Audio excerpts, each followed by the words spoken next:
Hello दोस्तों, मैं रुस्तम और आप देख रहे हैं नॉलेज लाइव। दोस्तों, आज हम लोग चैप्टर 5 पढ़ेंगे। लोग क्लास 8 का हिंदी और 10th क्लास का नॉन हिंदी, किसला है भाग 3। चैप्टर नंबर 5 है, जिसमें है हुंड्रू का जलप्रपात। चैप्टर का नाम है हुंड्रू का जलप्रपात। एग्जाम में पूछता है हुंड्रू जलप्रपात आखिर कौन सी विधा है, तो यात्रा वृत्तांत है। क्या है? यात्रा वृत्तांत। कहीं हम घूमने जाते हैं लोग और वहां का चित्रण करते हैं लोग, लिखते हैं लोग, तो उसे यात्रा वृत्तांत बोलते हैं। और इस यात्रा वृत्तांत के लेखक है कामता प्रसाद सिंह काम। इनका उपनाम क्या है? काम है। और ये छोटा नागपुर यानी कि झारखंड में है, वहां का चित्र आदिवासी संस्कृति का वर्णन किया गया है। इसके अलावा अब हम लोग चैप्टर को शुरू करते हैं। सबसे पहले हम पीला लाइन आपको पढ़ाएंगे। ये पेज नंबर 18 है। लिखा है सामान्यतः यात्रा वृत्तांतों में पारंपरिक रूप से महत्वपूर्ण धार्मिक और सांस्कृतिक स्थानों का वर्णन किया जाता है। यानी कि अब तक जितने भी यात्रा वृत्तांत देखे गए हैं वह धार्मिक जगहों का वर्णन है। हुंड्रू का जलप्रपात आदिवासी संस्कृति की विशेषता को उभारने वाला यात्रा वृत्तांत है। छोटा नागपुर में रहने वाले आदिवासियों का वर्णन किया गया है। इस दृष्टि से पाठ उल्लेखनीय है। पहाड़, नदी, जंगल की सुंदरता के साथ ही इस इलाके में आसानी से उपलब्ध अभ्रक और कोयला खदानों का भी वर्णन है। यानी झारखंड की प्रकृति का तारीफ किया गया है। यानी प्रकृति के साथ ही मनुष्य की जीविका और श्रम की मात्रा का भी संयोजन है। झारखंड के लोग कितना मेहनत करते हैं, है ना, कैसे संघर्ष करते हैं, वहां जीवन जीते हैं, इसके बारे में भी वर्णन किया गया है। पाठ में बहुलवादी संस्कृति यानी सामाजिक संस्कृति के प्रति विश्वास प्रकट किया गया है। झरने की सुंदरता और प्राकृतिक दृश्यों की विशेषता के उद्घाटन से पाठ रोचक बन गया है। अर्थात हम लोग इसमें हुंड्रू के जलप्रपात यानी झरना के बारे में हम लोग पढ़ेंगे। लोग लेखक कहानी को शुरू करते हैं और कहते हैं छोटा नागपुर स्वर्ग का एक टुकड़ा है। छोटा नागपुर क्या है? स्वर्ग का टुकड़ा। याद रखिएगा लोग। ये एग्जाम पूछेगा स्वर्ग का टुकड़ा किसे कहा गया है? रांची, धनबाद, पुरुलिया या छोटा नागपुर? आंसर होगा छोटा नागपुर। फिर लिखा है जमीन में हरियाली, आकाश में नीलिमा, पद पर पहाड़ों को देखकर धरती उबड़ खाबड़ और ऊंची हो गई है। यानी कि लेखक जा रहे हैं, वहां का वर्णन कर रहे हैं। तीव्र धारा और गंदे पानी के साथ नदियां बलखाती बह रही है, जिन्होंने मैदानों की छाती चीरी है और पर्वतों का अंतर तोड़ा है। यानी पर्वतों को काट कर नदियां झरना के रूप में गिर रही है और मैदानों के बीचों बीच से बह रही है। झाड़ी, झुरमुटों, पेड़ पौधों और लता गुल्मों के साथ जंगल अपनी जगह पर आबाद है। एक तरफ पहाड़ी है, दूसरी तरफ मैदान को चीरती हुई नदी है, तो तीसरी तरफ जंगल है। जिन्होंने जंगली जानवरों को सड़क दिया है, बेहतरीन सड़कें जिनके बनाने में ठेकेदारों को कम तरद्दुद और विभाग को कम व्यय पड़ा है। सांप की तरफ आगे जा रही है और उन्हीं के साथ कुछ सवारी पर कुछ पैदल मुसाफिर पे द्रुत गति से जा रहे हैं।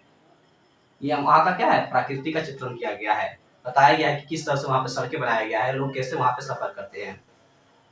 दूसरा पैराग्राफ है धरती पर आदिवासियों का नृत्य हो रहा है और आसमान में बादल आंख मिचौने खेल रहे हैं। जन जन के कंठ से मादक गीतों की सृष्टि हो रही है, जिनसे पहाड़ और मैदान गूंज रहे हैं। जंगली जानवरों की आवाज के साथ जंगल का कोना कोना बोल रहा है। विचित्र विचित्र पक्षियों की चहकन से पेड़ों की शाखा शाखा गुलजार है। यानी कि आदिवासी क्या कर रहे हैं? नृत्य कर रहे हैं, अपने गाना को गा रहे हैं, वो अपने जीवन को जी रहे हैं और लेखक इस सब चित्रण को देख रहे हैं। तीसरा पैराग्राफ है सुंदर जलवायु, मनहर वातावरण, हवा धीरे धीरे डोलती है तो अपने साथ फूलों की सुरभि यानी महक बिखेरती चलती है। बादल धीरे धीरे बरसते हैं तो उनसे स्वस्थ शरीर और सुंदर स्वास्थ्य का वरदान मिलता है।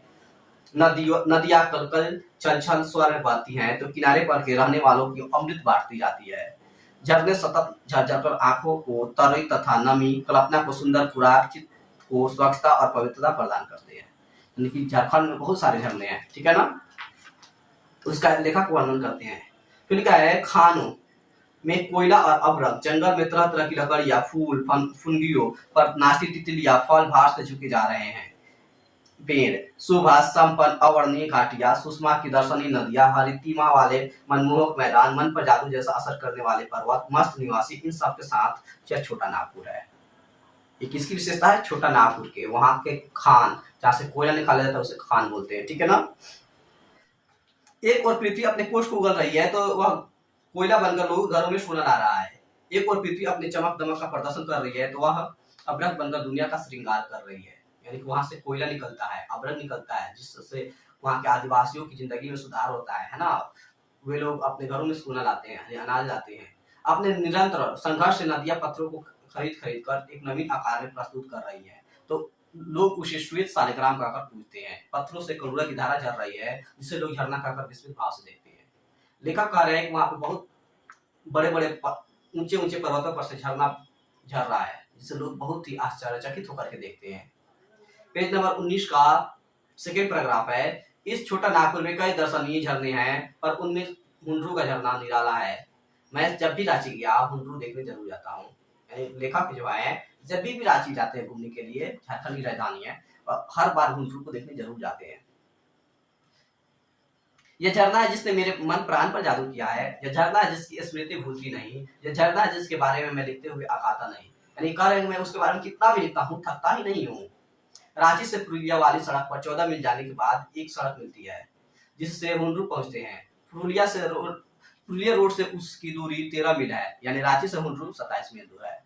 ये जब भी रांची जाते हैं तो वहां से हुंड्रू जाते हैं, और रांची से पुरुलिया एक मोड़ है ना, वहां जाते हैं 14 मील दूर पर, और पुरुलिया से फिर हुंड्रू जाते हैं। दो टॉपिक है ना, ये 13 मील है, यानी रांची से पूरा पुरुलिया जाने पर मात्र कितने हैं 27 मील, और वो हर बार जाते हैं घूमने के लिए। ठीक है ना। एग्जाम में पूछता है रांची से पुरुलिया की दूरी कितनी है 14 मील, पुरुलिया से हुंड्रू दूरी कितनी है तो 13 मील, या रांची से पुरुलिया वाली दूरी कितनी है तो 27 मील दूर है। याद रखिएगा, एग्जाम का ये भी ऑब्जेक्टिव क्वेश्चन है। आगे है, महात्मा गांधी ने कहा है कि साधे की पवित्रता माता तभी है जब उसका साधन भी महान हो। किसने कहा है? महात्मा गांधी ने कहा है। महान मंजिल पर पहुंचने के लिए मार्ग भी महान ही चाहिए, जैसा हुंड्रू का झरना वैसे उसका मार्ग। हुंड्रू का झरना भी अच्छा है, उसका मार्ग भी बहुत अच्छा है। लेखक कह रहे हैं जब ये रांची से चलते हैं तो आगे क्या होता है। तो रांची से चलने वाले मुसाफिर को झरना पहुंचने तक ऐसे ऐसे सुंदर मैदान मिलते हैं कि वहां थोड़ी देर ठहर कर टहलने की इच्छा होती है। यानी बहुत सारे रास्ते में पार्क है, मैदान है, खेत है, ऐसे जंगल दिखलाई पड़ते हैं कि जिनकी विविधता से शायद बाघ को भी डर लगता हो। यानी जंगल की तारीफ करते हुए कह रहे हैं इतना घना है कि बाघ भी डर जाए। हालांकि डरता नहीं है बाघ, उसका तो डर है, लेकिन लेखक उसकी तारीफ कर रहे हैं। और बीच बीच में पहाड़ी लिखा है, उस पर झाड़ी सब दर्शनीय सब वर्णनीय। चूंकि महीना अगस्त का था इसीलिए धान की क्यारी भी नियारी हरियाली थी। लेखक कब घूमने गए थे? अगस्त के महीना में। बल खाती सड़क जिस पर चलने में आनंद आए, पथरीली जमीन में पत्थर की छाती चीरकर बहने वाली पतली नदी जिसके देखने में आनंद आए, पेड़ों पर चहकती चिड़िया जिनकी चहक सुनने में आनंद आए, सब मिलकर आनंद को कई गुना बढ़ा रहे थे। हवा यूं डोल रही थी जैसे सलाह लेकर डोल रही हो, एकदम आहिस्ता आहिस्ता, एकदम प्राकृतिक वातावरण है, बहुत ही मनमोहक वातावरण है। छोटा नागपुर के निवासी सादगी के अवतार और गरीबी की मूर्ति है, जिनकी रहन सहन में 100% कला बसती है। यानी वे आदिवासी है, जंगलों में रहते हैं, है ना, उनकी वेशभूषा भाषा सब अलग है। मार्ग में यूं खड़े थे जैसे मेरा स्वागत कर रहे हो। मकई के पौधे कहीं कहीं अगल बगल में यूं लहरा रहे थे जैसे यहाँ वालों की किस्मत लहरा रही हो। यानी फसल भी बहुत अच्छा हुआ है इस बार। इस प्रकार मार्गदर्शन का आनंद लेते हुए हम हुंड्रू के पास पहुंचे। एक बार मन ही मन मैंने झरने को प्रणाम किया। यानी कि लेखक कमता प्रसाद श्री काम झरने के पास चले गए हैं। अब झरना का वर्णन किया जाएगा। पेज नंबर 20 लिखा है, पहाड़ पर पानी की यह अजीब लीला है जिसका मुकाबला न रामलीला करे न रासलीला। यानी कि एकदम अजीब क्रम में है। पानी का इस प्रकार उछलना, कूदना, धूम मचाना और उसकी आवाज जैसे 10-5 हाथी एक बार चिंगार रहे हों, जैसे 10-5 ट्रेन के इंजन एक साथ आवाज कर रहे हों, जैसे एक साथ कई हवाई जहाज चक्कर काट रहे हों, या जैसे कई सहस्त्र यानी कई हजार नाग एक साथ फन फैलाकर पुकार कर रहे हो। पहुंचने के साथ यात्री कानों में ऐसी आवाज मिल पड़ती है। लेखक कह रहे हैं मैं जैसे झरना के पास गया उसकी आवाज भयंकरता सब सुनाई देने लगता है। पता चल जाता है कि हाँ यहाँ बहुत बड़ा झरना है।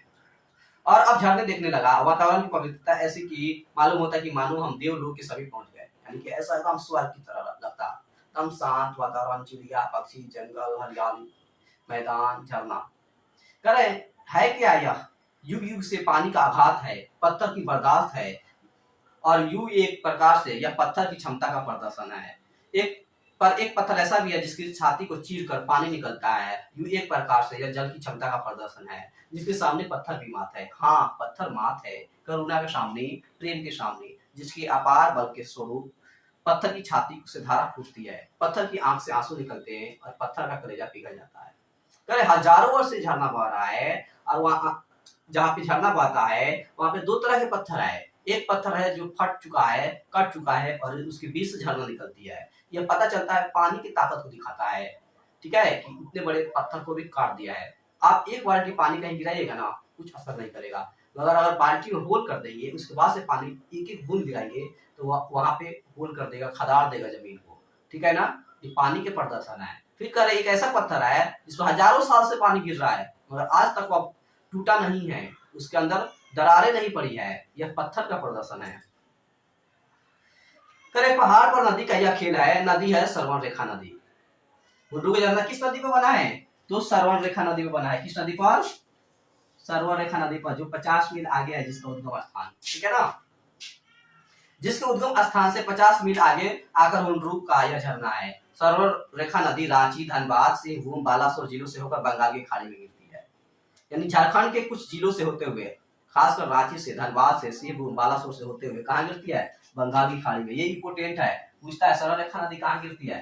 तो बंगाल की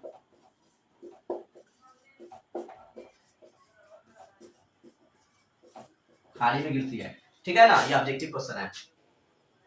आगे लिखा है, नदी जहां पहाड़ को पार करने की चेष्टा में पहाड़ पर चढ़ती है, वहां पानी की कई धाराएं एक अप हो जाती है। जब पानी पहाड़ पर चढ़ती है तो अलग अलग धाराएं में बढ़ जाती है, और जब सब धाराएं एक होकर पहाड़ से नीचे गिरती है, एक विचित्र दृश्य दिखाई देता है। यही है झरना, जिसकी ऊंचाई 243 फुट है। झरने की ऊंचाई कितनी है?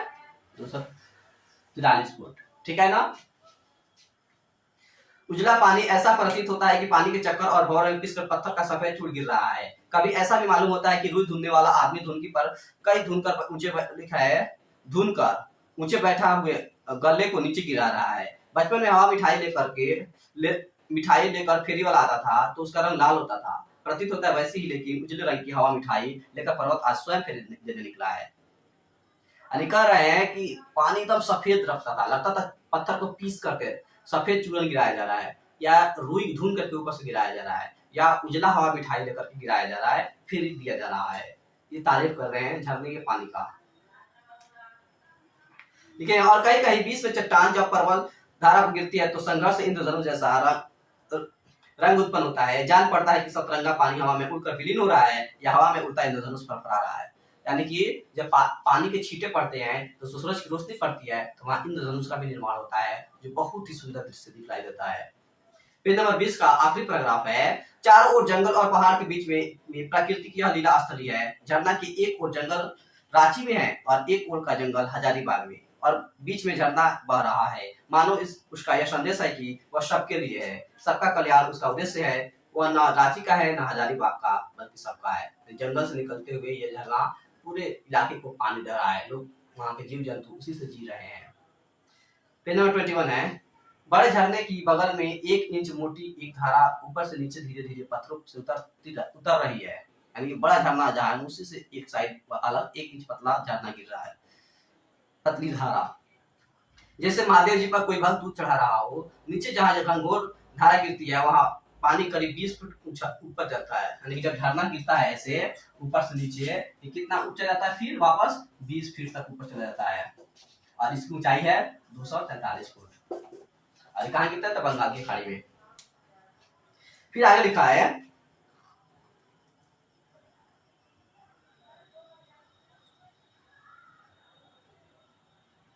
लगता है पत्थर को चीरकर आने वाली पानी का स्वाद करने और उसको कंठार यानी माला पहनाने के लिए नीचे से पानी ऊपर उड़ता है। आगे लिखा है, मेरे मित्र कहते हैं कि शिवाजी की बारात, शिव जी यानी कि हिंदू धर्म के देवता हैं, शिव जी की बारात शायद इस राह से गुजरी थी। उसका स्वाद करने को पर्वत ने इस गुलाब पास यानी झरने का प्रबंध किया था। वह गुलाब पास शाश्वत होकर अभी भी जल कर रहा है। यानी शिव की बारात गई थी, झरना उसका स्वाद करने के लिए शुरू हुआ था और आज तक बता है, ऐसा माना जाता है। ठीक है। स्वयं झरने से भी ज्यादा खूबसूरत मालूम होता है झरने के आगे की घाटी का दृश्य। पहाड़ों के बीच एक पतली सी नदी बहती जाती है, जैसे थर्मामीटर में पतला पारा हो। थर्मामीटर बुखार चेक करना होता है, उसमें पतला पारा दिखाई देता है, वैसे वहां पे दिखाई दे रहा है, उसका वर्णन है। अभी भी एक पहाड़ मालूम होता है। ज्ञात होता है पहाड़ नदी को ललकार रहा है कि यहाँ से तुम किसी प्रकार पार होकर मेरे आगे से जा सको तो जानो। यहाँ पर नदी यूं दिखाई देती है जैसे नदी के इर्द गिर्द पत्थरों का अंबार लगाकर उस पर झाड़ी उगाई गई हो। प्रकृति या परमात्मा अपने हाथ से यह सब किया होगा, अन्यथा मनुष्य जाति में इतनी सामर्थ्य कहाँ। यानी कि नदी है, उसके किनारे किनारे पत्थर है, झाड़ी है, झुरमुट है, ये सभी प्रकृति का चित्रण है। ये मनुष्य के बस की बात नहीं। सैकड़ों वर्षों में भी मनुष्य के प्रयत्नों से शोभा के इस विशाल वैभव की सृष्टि कठिन है। पहाड़ के ऊपर से एक पतली सी पगडंडी नीचे गई है, यानी पगडंडी यानी कि मेल होता है, पत्थरों को काट करके सीढ़ी बनाया गया है जो गहराई तक जाता है। और इसके सहारे हम भी कई बार नीचे गए हैं। नीचे जाकर हम अब लिखा है अनिमेष कुछ देर तक इस शोभा से अपनी आंखों को प्यास बुझाते रहे हैं, देखते हैं यह शोभा, यह छोटा और लिखा छठा और यह दृश्य इतना बड़ा प्रपात जिसकी ऊंचाई 243 फुट से पानी नीचे गिरता है। बीच बीच में चट्टानों की वजह से हुंडरू की शोभा बिखर जाती है, थोड़ा खराब लगता है। पानी कुछ पीलापन लिए हुए है और यूं सरसराता हराता गिरता है कि कुछ भयंकर मालूम पड़ता है, यानी बहुत ही खतरनाक लगता है वहां पे। जोने में यहाँ पानी गिरता है बिल्कुल सफेद है और यह भयंकरता भी उसमें नहीं है, ऊपर ऐसा नहीं था लेकिन नीचे है। वह माधुर्य और कोमलता से वो जान पड़ता है। यहाँ का पानी निरंतर संघर्ष के साथ चट्टान पर गिरता हुआ मानो आग की सृष्टि करता है, जिसका धुआं बराबर ऊपर उड़ता रहता है। फिर लिखा है हुंडरू का पानी कहीं सांप की तरह चक्कर काटता है, कहीं हिरण की तरह छलांग भरता है और कहीं बाघ की तरह गरजता है, वह नीचे गिरता है। सारा पानी एक जगह सिमट कर जहां नीचे गिरता है उस जगह इसका रूप बहुत विशाल और भयंकर उठा है। जहाँ पानी जमा होकर आगे बढ़ने की कोशिश करता है नदी के रूप में, वहां बहुत ही भयंकर है। उस जगह हाथी भी जाए तो धरा के साथ कहाँ चला जाए इसका पता लगा मिलना मुश्किल है, यानी हाथी को भी बहा दे। इसके बाद धीरे धीरे मंथर गति से इसका पानी नदी के रूप में, जिसको देखने के लिए दिन रात दर्शनार्थियों का तांता लगा रहता है, यानी भीड़ लगा रहता है, देखते हैं लोग। यहाँ डिस्ट्रिक्ट बोर्ड की ओर से एक बंगला बनवा दिया गया है, यानी हुंडरू झरना देखने के लिए लोगों को ठहरने के लिए बंगला तो बनवाया गया है, लेकिन खाने पीने के सामान का यहाँ अब भी अभाव है। हुंडरू प्रपात की भीड़ और चीजों का अभाव देखकर ख्याल आया कि यहाँ के लोग सचमुच अव्यवहारिक है। लेखक का मानना है कि वहाँ के लोगों को चाहिए था कि वहाँ पे अपने लिए रोजगार का प्रबंध कर ले और लोगों की सेवा करे। अगर किसी दूसरी जगह में ऐसा झरना होता तो वहाँ के लोग इसके पास दुकान वगैरह सजाकर अपने लिए आए और दूसरों के लिए सुविधा व्यवस्था कर देते, जैसे हमारे यहाँ बिहार में रांची में नालंदा वगैरह में हुआ है। पेज नंबर 22 का सेकेंड पैराग्राफ है, धन्य है हुंडरू, किस युग से या किस महाकवि की वाणी, किस संगीत की स्वर लहरी और किस प्रेमी की रुद्र ध्वनि से पिघल कर यह पसार बह रहा है। लगातार हजारों साल से झरना बह रही है, यदि कह सकना असंभव है। पत्थर का अंतरस्तर जैसे चिहाल कर बह रहा है, वैसे यदि मनुष्य का अंतर द्रवित होकर बहने लगता तो संसार की कला कपट बढ़ा गया है। यह एक विचित्र प्रपात है जिसकी लंबाई चौड़ाई दोनों काफी है और स्वार्थ छीना झपटी का अंत हो जाता है। करा ये झरना निस्वार्थ भाव से लोगों को पानी दान कर रहा है, लोग इससे जीवन जी रहे हैं। और मनुष्य के अंदर ऐसी करुणा आ जाएगी तो दुनिया से चोरी चकारी सब खत्म हो जाएगा। यहाँ दो तरह के पत्थर देखने में आए, एक वह पत्थर है जिसका अंतर फूटकर विशाल झरना झर रहा है, और एक वह भी पत्थर है जिस पर न जाने किस युग से पानी का धारा गिर रही है, पर वह जरा भी विचलित नहीं होता, जो का त्यों खड़ा है, पिघलता भी नहीं, धरता भी नहीं, खिसकता भी नहीं है। यानी जल का और पत्थर का प्रदर्शन का वर्णन है यहाँ पे। 243 फुट का यह प्रपात निराला है, सुंदरता यहाँ साकार हो गई है और वर्णन शक्ति को यहाँ और भाव की कमी हो गई है। विचित्र शोभा है जो कभी पुरानी नहीं पड़ती, और धन्य है प्रपात जो सदा एक सा बह रहा है। अविरल और अविचल दोनों का उदाहरण यहाँ एक बार में ही उपस्थित है। अविरल बिना रुके बिना ठहरे झरना हजारों साल से बह रहा है। लेखक हम लोग को प्रेरणा देने के लिए ये बातें बता रहे हैं। दानी दान करता है तो गुमान करता है, पर युग युग से न जाने कितना पानी या पहाड़ दान कर चुका है, पर इसको कोई भी अभिमान नहीं है। यानी हम लोग क्या करते हैं, लोग दान करते हैं तो घमंड करते हैं, हमने दान किया है, परंतु कभी कह रहे हैं कि देखिए झरना ने दान किया है लेकिन उसके अंदर कोई भी अभिमान नहीं है। हमें एक निर्मल इंसान बनने चाहिए। फिर आगे लिखा है, अंधे आवाज सुन ले तो परवाह का अंदाज लगा ले, और बहरे परवाह देख ले तो आवाज का अंदाज लगा ले। समुद्र गंभीरता के लिए प्रसिद्ध है तो यह हुंडरू अपनी चपलता के लिए चलते मशहूर है। कह रहे हैं कवि सर लेखक, हुंडरू का झरना ऐसा है कि अगर कोई अंधा को ले जाया जाए तो आवाज सुनकर पहचान लेगा कि हाँ बड़ा झरना है। किसी बहरे को ले जाया जाएगा और पानी की स्पीड देखकर बता देगा इसमें बहुत आवाज होगा। फिर कह रहे हैं जैसे समुद्र गंभीरता के लिए प्रसिद्ध है उसी तरह से झरना चपलता के लिए प्रसिद्ध है। ये चपलता बहुत इंपॉर्टेंट है। एग्जाम में एक बार पूछ दिया था हुंडरू झरना किस लिए प्रसिद्ध है, तो चपलता के लिए प्रसिद्ध है। आगे किदवंती है, यानी कहावत है कि इस हुंडरू से 7 मील पर कुछ लोगों ने एक और प्रपात देखा है। यानी हुंडरू से आगे है ना जंगल में कितनी दूरी पर, 7 मील पर लोगों ने एक और झरना देखा है, एक और प्रपात देखा है जो इससे कई गुना बड़ा है, पर वहां जाने का रास्ता इतना भीड़ घनघोर और भयंकर है कि जंगल के उस भाग में पहुंच सकना दुश्वार है, वहां पे नहीं जा सकते। अगर बात सही है तो जंगल विभाग को इसका ठीक ठाक पता लगाकर वहां तक मार्ग का निर्माण कर देना चाहिए, जिससे वह प्रपात भी जनता के सामने आ सके, यानी लोग जाए तो एक साथ कई झरनाएं देख सके। जो भी हो, हुंडरू दर्शनीय है, इसकी याद भूलने की नहीं। कितने दिन गुजर गए लेकिन पानी आंखों के सामने उसी प्रकार उछल कूद मचा रहा है। यानी लेखक कह रहे हैं हमेशा मुझे याद रहता है यह यात्रा वृत्तांत। इसको कौन लिखा है? कमता प्रसाद सिंह काम। अब है शब्दार्थ। नीलिमा यानी होता है नीलापन, श्याम श्याम लता यानी कि हल्का हल्का शाम में जो आकाश दिखाई देता है वैसा। तरद्दुत यानी कठिनाई परेशानी। द्रुत गति यानी तेज गति से चलना। गुलजार यानी प्रफुल्लित होना, खिला हुआ। बाग यानी कि बगीचा, अवर्णनीय जिसका वर्णन नहीं हो सके। दर्शनीय यानी देखने लायक, दर्शन करने योग्य। विस्मित यानी आश्चर्यचकित होना। साधे यानी कि लक्ष्य। विभीषिका यानी कि संकट, त्रासदी, भय। उद्गम स्थान यानी वह स्थान जहां से नदियां निकलती हैं। विलीन यानी कि लुप्त हो जाना, खत्म हो जाना। दोस्तों, इसका सवाल जवाब हम अगले दूसरे वीडियो में कर चुके हैं और उसका लिंक डिस्क्रिप्शन में डाला जा चुका है। 4 पार्ट में पूरे किताब का क्वेश्चन आंसर किया गया है। ये वीडियो आपको कैसा लगा कमेंट सेक्शन में जरूर बताइए, और भी वीडियो पाने के लिए हमारे चैनल को सब्सक्राइब करिए। तब तक के लिए धन्यवाद।